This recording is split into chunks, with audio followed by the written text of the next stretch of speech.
Financial. All right, earnings season is upon us. And around here, that isn't a time for popping champagne. It's time for stress testing. I'm your lead analyst. Our mission is simple. We put company reports through the crucible. We hammer out the weaknesses to find the real, underlying strength. We're here to help you forge a stronger portfolio. And that work, well, it begins by smashing right through the polished headlines that everyone else is busy cheering about. And today we're putting a household giant right on the anvil, Colgate-Palmolive. Now look, on the surface, their latest numbers look fantastic, the stock got a nice little bump, the CEO sounds incredibly confident, and Wall Street seems pretty pleased. But our job isn't to stand around and admire a shiny exterior. Our job is to take out the magnifying glass and look for those hairline cracks, the hidden rust, the structural flaws that everyone else misses. So the big question is Colgate a rock-solid foundation for your portfolio? Or is it just a pretty facade that's hiding a crumbling interior? Okay, let's get into our inspection plan for today. Think of this as our blueprint. First, we're going to look at the headline beat. The big flashy numbers everyone's talking about. Then, we start our real work, searching for the cracks in the foundation, because that's where the real story is usually hiding. After that, we're going to take a tour of the global engine room, see which parts of the machine are firing on all cylinders and which ones are failing. We'll follow that up with a critical price versus volume test. Then, we'll examine what management is planning with the 2026 blueprint. And finally, we will deliver the investor's verdict. Let's get to work. All right, every single inspection we do starts with the curb appeal. Before we start knocking down walls and checking the plumbing, we have to assess that polished exterior, those big, bold numbers the company wants you to see first. And to be fair, they do look impressive. This is the story the company is actively selling, and at first glance, you gotta admit, it's a compelling one. First up, top-line revenue for the fourth quarter of 2025. They pulled in a hefty $5.23 billion. Now, that is a solid number all on its own, but what's absolutely crucial here is the context. Wall Street's consensus forecast, the number all the big analysts agreed on, was hovering right around $5.12 billion. So this isn't just a beat, we're talking about a $100 million beat. Right out of the gate, that sends a signal of strong execution, and that gets people's attention. And this number right here, this really shows their momentum. That $5.23 billion represents a 5.8% growth compared to the very same quarter last year. Now think about the economic environment we're in. The CEO himself admits in the report that they're seeing sluggish category growth in many of their key markets. So for them to post nearly 6% on the top line, that is a powerful signal. It tells the story of a company that isn't just surviving, it's actively gaining ground and taking market share. And here it is, the third punch in this little 1-2-3 combo of good news. Adjusted earnings per share. This is the key profitability metric that everyone on the street watches like a hawk. It came in at 95 cents. The professional analysts, the folks who are paid to model this stuff down to the very last penny, they were expecting 91 cents. So they didn't just beat on revenue, they beat on the bottom line too. We're talking more sales and more profit from those sales than anyone, and I mean anyone, expected. And of course, management is taking a victory lap here. The CEO, Noel Wallace, says they have, and I'm quoting, accelerated growth momentum on both the top and bottom lines. Honestly, based on these 3 slides alone, you would think this company is an absolutely impenetrable fortress. The headlines are glowing, the stock is up, the CEO is brimming with confidence. If you stopped your research right here, you'd probably be ready to hit the buy button. But that is exactly what they want you to do. And it's precisely why our real work is just getting started. Exactly. That was the polished exterior. That was the story told with very carefully selected numbers. Now, it's time for the full structural survey. We need to get past that fresh coat of paint and start checking the plumbing, the wiring, and the foundation itself. And we always start with the official, legally mandated accounting numbers, what's known as GAAP, or Generally Accepted Accounting Principles. This is where things get interesting. Okay, hold on. Before you go any further, let's just put the question right out there, because this is the elephant in the room. You just spent the last 2 minutes walking us through a solid beat on revenue and a beat on earnings, showing us a profit of 95 cents per share. So how in the world is it possible that on an official audited basis, this company actually lost money? That is the crucial question, and this slide lays it all bare. The number that everyone is quoting, that glowing 95 cents, is adjusted earnings. It's a non-GAAP figure. That means management gets to exclude certain items that they decide are unusual or one-time. But the official number, the one that has to follow the strict rules of accounting, was a loss of 5 cents per share. Let me be perfectly clear. According to the rules set by the SEC, Colgate-Palmolive did not make money in the fourth quarter. They lost it. So the real question we have to ask is, what are they adjusting out? What enormous item are they asking all of us to just ignore? This. They are asking you to ignore this, a $794 million non-cash impairment charge. This is the single item that single-handedly flipped the company from a supposed profit to an actual loss. It's a massive, massive accounting adjustment that completely changes the narrative of the quarter, from one of strength to one of some pretty serious strategic missteps. Now, what's really interesting here is what this charge actually represents. A goodwill impairment is basically a company's formal public admission that it massively overpaid for something. Years ago, they went out and bought an asset. In this specific case, it was their skin health business, primarily a premium brand called Filorga, and now they're being forced to admit on paper that it's just not worth what they thought it was. They've had to write down its value because, as they state right in the report, its performance and its future outlook, particularly in the key China market, are far, far weaker than what they originally promised to investors. Okay, so is this just some one-time accounting cleanup, like spring cleaning for the balance sheet, as management would probably want us to believe?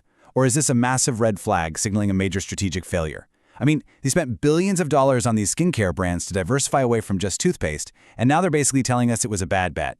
This isn't just about one brand. This makes me question management's entire capital allocation strategy. Is this a contained issue, or is it a symptom of a much deeper problem?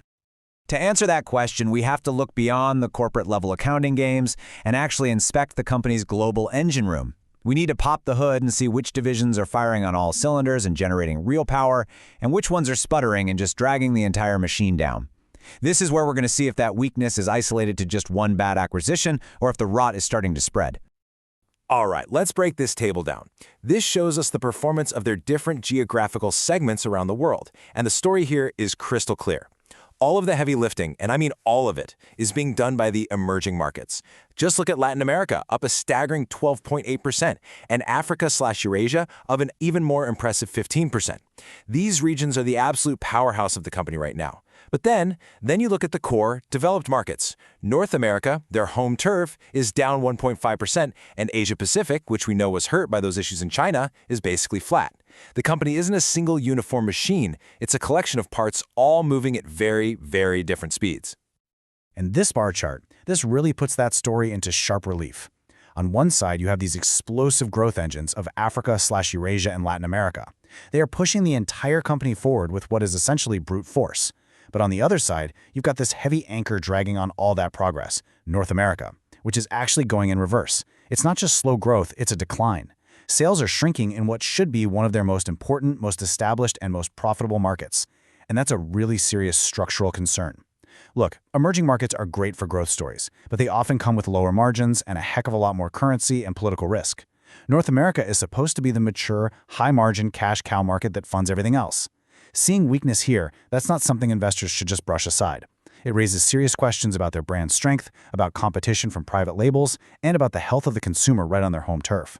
This suggests a potential crack in the very foundation of their entire business model. I agree completely. Which brings us to our next major stress test, and honestly, this might be the most critical part of this entire analysis. We've seen that overall sales are up. Fine, but how are they achieving that growth? Is it because they're selling more tubes of toothpaste, more bars of soap, more bags of pet food, or is it something else entirely? It is time to run the price versus volume test. This slide right here might be the most important one in this entire breakdown. On the left, you see their organic sales growth for the quarter was 2.2%. Okay, that's the growth from their core business, stripping out currency swings and acquisitions. But on the right, you see how much of that growth came from selling more units, the sales volume, and that number is 0, a flat 0.0%. I want you to let that sink in for a second. All of their organic growth, every single basis point of it, came from price hikes. They are not selling more stuff, they are just charging you more for the exact same amount of stuff. And that leads to the billion-dollar question, doesn't it? Is this a sign of incredible, untouchable brand power that they can just raise prices whenever they want and consumers will just pay up, no questions asked? Or is this a ticking clock? I mean, how long can you keep raising prices when people aren't actually buying more of your product, especially when their own wallets are already stretched thin by inflation? At what point do consumers finally say, enough is enough, and switch to a cheaper store brand? This whole strategy feels incredibly fragile. It's like they're walking a razor's edge. On one hand, yes, you can argue that their incredible brand loyalty, which they built over decades, allows for this kind of pricing power. But flat volumes are a major warning flare. It indicates they may have already hit a ceiling on demand at these new higher price points. If they try to push those prices any further, that volume number could easily turn negative, and then this entire growth story just collapses. Relying 100% on price fear growth is not a durable long-term strategy. It's a short-term gamble on consumer apathy, and that's a dangerous game to play. So, given all these cracks we've just uncovered, the GAAP loss from a failed acquisition, weak core markets, and a total reliance on price hikes, what is management's plan to reinforce this structure? We have to look at their blueprint for 2026. This is their guidance. It's their promise to investors for the year ahead. The real question is, does it even begin to address these fundamental problems we found? Okay, let's dissect this guidance. They're telling us to expect net sales growth of 2 to 6% and organic sales growth somewhere between 1% and 4%. They also say they plan to increase their advertising spending to support their brands. Now, pay close attention to the earnings guidance. They project double-digit GAAP EPS growth. That sounds fantastic, right? But remember, they're starting from a quarter where they had a GAAP loss. It is incredibly easy to get double-digit growth when your starting point is literally negative. The more realistic number to watch is the non-GAAP growth, which they guide to a much more modest low to mid-single-digit rate. But hang on, let's go back to that organic sales forecast, 1% to 4%. We just established that their volumes are completely flat, sitting at 0%.